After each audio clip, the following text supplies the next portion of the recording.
Here's how to actually build muscle as a skinny teenager. This is my no BS guide. Simple things that you have to do. Now, here's the thing: building muscle is fucking hard, even for people who are quote unquote naturally gifted to build muscle. It is quite hard, okay? I'm not gonna lie. I myself have been through this journey. I'm here to tell you it wasn't fucking easy, but it's fucking worth it. It's absolutely worth it. And if you're interested in my course, by the way, which teaches you how to build muscle as a skinny teenager, click the link in the description where I talk about everything that I personally did to build muscle. So check that out. I don't promise that you're gonna build like bodybuilder big physique, but I will promise that you will build your first 7 to 15 pounds of muscle in the next 2 years. Okay, that's what I do guarantee.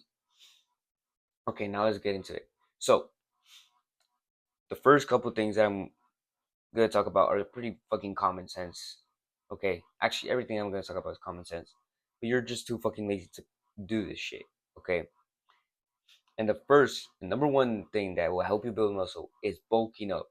If you aren't eating in a calorie surplus, eating a lot of carbs, fats, and proteins from high quality food, and I'm talking about like healthy fucking food, no protein powders, no weird protein bars, literally just whole foods, red meat, chicken, eggs, um, fruits, and that's pretty much it. You can add some vegetables. I like to add in like sweet potato and potato. Those are completely fine if you're trying to build muscle. And also cooking these foods in ghee, butter, and tallow, because these are like quote unquote oils, not really oils, but they're pretty much animal fat, which you can use to cook your foods in a healthier way. Okay. And I know it's kind of hard for a teenager to really like buy these foods and be able to really like use uh, cooking pots and all that shit. And like your parents might not let you. I know it's a little bit hard. It's a little bit hard to cook for yourself and all that shit. But over time, you learn. You also convince your parents to buy you food because that's completely it's so important. It's completely normal for you to do this. There's nothing wrong. Okay, just convince your parents to let you buy these foods. Eat a lot healthier. Like I said, eat in a calorie surplus. Simple as that. Just eat like 5 to 10 eggs a day, 1 to 2 steaks a day, a bowl of 2 bowls of fruits probably. Eat. Does it matter when you eat these foods? Probably yeah, it does. I would say eat in the morning. The first thing that you eat is something high in fats, high in protein. Pre-workout meal, something high in carbs and fats. Post-workout, let's say uh, high in carbs, high in fats, and high in protein. Okay, so in this case, you would probably add like a potato and some red meat, some ground beef, or maybe a something else. I don't know. Like I said, it's all up to you to really decide that. And then after that, you get a fourth meal with high protein, high carbs, and high fats, all of the essential macronutrients. The reason why I say buy foods that are whole foods so you don't have to use that many supplements. Now, here's some other things that I would say. Buy creatine. No, creatine is not bad for your kidneys. No, you are. It's not a steroid. You're not gonna be unnatural if you take creatine. Creatine is actually like pretty good for you, and you can't get that from a fucking cow because you would have to eat the whole cow to get creatine. So it's better for you to get the supplement. Okay, so get that supplement. The only supplement I really recommend. The other nutrients, the micronutrients, you can get them from Whole Foods. Okay, you get them from your normal everyday today foods. So that's the diet part. The diet part is like really important. It's just as important as the training. It's just as important as recovery. If you aren't eating enough food, you're not gonna build muscle. If you're not over exceeding like calorie surplus. Now, do you have to track your calories? Fuck no, you don't have to. You just eat as much as you can till you can't. Okay, it's as simple as that. Every single meal, you eat as much as you can till you can't, and you're gonna build muscle. Now, the second part is your fucking training. You need to be training intensely. You need to be recovering well. How much should you recover between each set? 2 to 3 minutes between compound lifts, 1 to 2 minutes between uh, isolations. Make sure that you're going for max intensity in every single set. 6 to 15 reps is the ideal range for you to actually like build muscle. It's not 8 to 15 or 10 to 15, all this weird shit. It's literally 6 to 15. So, like, it's scientifically proven. I'm not gonna like discuss with anybody in the comments like, oh no no no, it's actually this. No no no. But it's literally 6 to 15 reps. Okay, it literally is. And make sure you're training intensely. Make sure you're not overworking your fucking body though. There's a difference between working for a long time, working out for a long time, and working out intensely. You can't do fucking both. You either work out intensely and build muscle, or you work out for long hours and you pretty much waste a fuck ton of energy. You will end up more skinnier that way, and you don't build any fucking muscle. So you gotta train intensely. When I wasn't, I trained intensely for a majority of the times that I went to the gym. But the problem was that I wasn't having enough rest time. That's one of the mistakes that I made, and I could have probably made more fucking progress if I had more rest time. Now, recently that I've been going to the gym, I don't make that mistake and have like a whole app that helps me track my time, my reps, my sets, all of that.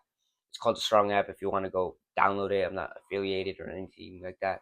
It's like you can use it for free, literally. Like, go and download it. If you're working out for more than probably an hour and 20 minutes or an hour and 30 minutes, you aren't even overtraining. You're just not even being intense in your workouts. You're being lazy and shit. You gotta be intense in every single set, every single rep. It's fucking worth it. Okay. Don't be a dumbass though. Don't get injured. And some muscles that I recommend that will make you look better. It will make anybody look better, even if you're skinny. It would just make your physique look better. Focus a lot on your side delts. So build nice side delts, which will build that nice V taper. We're trying to build a V taper physique. So build bigger delts, build a bigger back, so your lats, so you get that nice V taper shape. And then your upper chest, which is the most aesthetic part of your chest. You have two parts to the chest, not three, two. Search it up in a anatomy book, and you're gonna see.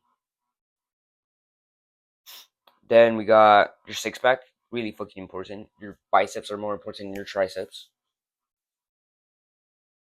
And then your legs as well, like work a little bit on your legs, not too much to the point that you have like big fucking legs, but to a decent size. But work on your legs a lot. Work a lot on your chest, arms, everything like that. That's what I would say. Like I said, the most important muscles, side delts, back, upper chest, six pack, and your legs. Especially the glutes are actually more important than anything else. If you want to look good, work on your fucking glutes. Don't be afraid. It's not feminine or anything. Actually, girls apparently like men with big glutes. It's just a side note, nothing to do with this, but that's just it's what studies say. And then there's mistakes that you're probably making, other than not eating enough, but you're also doing cardio. If you're doing cardio, that's one of the mistakes that I did, and I was fucking skinny as hell. I had a six pack, I had a nice looking six pack, but I was skinny as hell. So you need to stop doing cardio. You need to start just doing weightlifting. And if you're thinking, oh, but I have a skinny fat physique, what about that? You just bulk up, do weights. That's how you get rid of that shit. You bulk up, you do weights. And then last but not least is you're not sleeping. If you're not having a consistent sleep schedule and you're not sleeping 8 to 10 hours, you're not gonna build any fucking muscle, because that's when you make testosterone, and testosterone is a vital hormone for you to actually be able to build muscle while you are sleeping. You don't build muscle while you're actually in the fucking gym. Surprise, surprise. You build muscle when you're fucking recovering and sleeping. So if you're not doing that shit, you're not gonna build any fucking muscle. And if you're eating like anything that lowers testosterone, anything that kills testosterone, any weird shit that's in your environment that kills testosterone, it's gonna be less likely that you're gonna build muscle. And if you have bad habits that lower your testosterone, then that's also bad, like drugs, um, junk food, fast food, eating all that shit. It's gonna be bad for you. You're not gonna be able to build muscle because decreases testosterone, and also your metabolism like actually gets lowered by eating fast food. But it's not a good thing. That means you're gonna get fucking fat, and you're gonna regret it later in life. So that's pretty much that's literally the secret to building muscle. Okay, literally you go to the fucking gym, you bulk up, you train intensely, you sleep well, you recover between your sets well, you are in a 6 to 15 rep range, and that's how you build muscle. And then you progressively overload as well. That's one last thing I forgot to tell you. Progressively overload is literally when you like, let's say you're curling, I don't know, 15 pounds, okay, and then over time you start increasing it to 20, okay. So let's say you can do 10 with 15, or 12, or 13, or even 15. Like, actually do 15. So one day you decide to start doing the 20s. So let's say you do 7 with the 20s. That's progressively overloading. Like, you start adding weight to whatever exercise you're doing. And you might start like at a low level for that, like a low rep range. Let's say, like I said, like let's say you start with 7 with 20. And over time, when you get to probably like 12 with the 20s, you can probably do 25, or you can do 22.5. And that's how you progressively overload. You start adding weight to whatever exercise you're doing. And that's literally how you do it. Other than that, if you're new to my channel, subscribe. My name is Ricky Cervantes, like I said before. And if you're interested in that course that will help you build muscle, these secret things that I did to building more muscle, click the link. And other than that, peace out. Do the hard work, especially when you feel like it, bro.